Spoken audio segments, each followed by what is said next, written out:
Mexico is considered one of the nations most vulnerable to the effects of global warming, as 50% of the national territory, 68.2% of its population, and 71% of its gross domestic product, GDP, are likely to suffer the negative consequences of this phenomenon.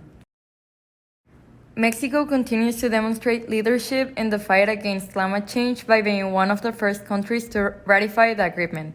It is one of the 175 countries that signed the Paris Agreement, and Mexico is committed to reducing its greenhouse gas emissions by 22% by the year of 2030.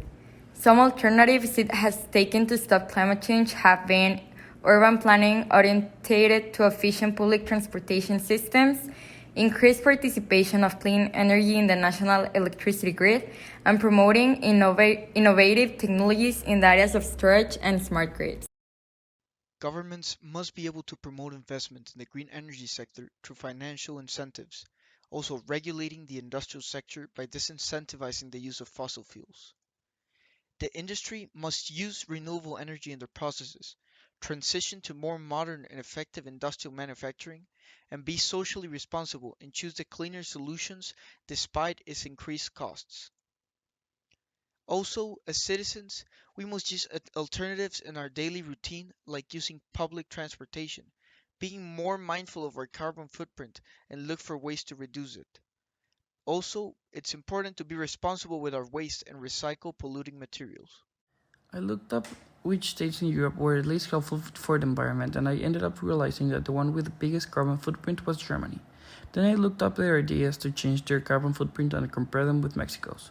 Germany plans to cut emissions by at least 65% by 2030 and aims to become greenhouse gas neutral by 2045. In case a target is missed or overshot, the law states that the difference will be spread out evenly over the remaining annual emission budget.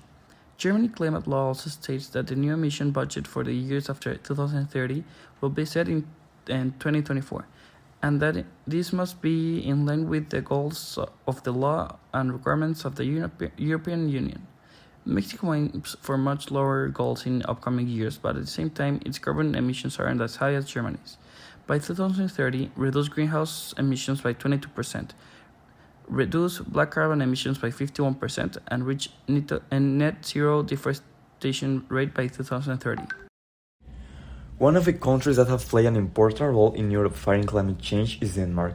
Denmark initiated this SDG implementation by setting up an interministerial group on sustainable development to ensure coordination among all relevant institutions and stakeholders, recognizing the importance of making the SDGs concrete and actionable.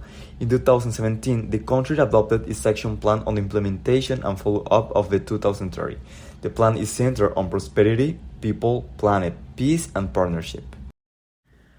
Denmark considers itself as a front-runner in the transition to a green economy, sustainable use of natural resources, and energy efficiency.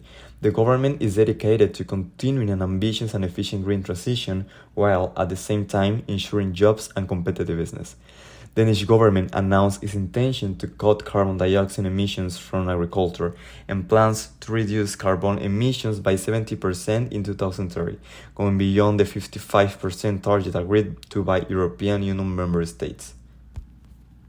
On the other hand, Denmark and Mexico have established an agreement that will be the key to meet the commitments that Mexico has secured for reducing GHG emissions and to move to a low-carbon energy sector. The work program contains 3 main areas: promoting renewable energy for electricity generation, more efficient use of energy, and mitigation actions. The areas of cooperation include the exchange of best practice for the design of public policies, capacity building, innovation, and the use of clean technologies for the integration of large-scale renewable energies.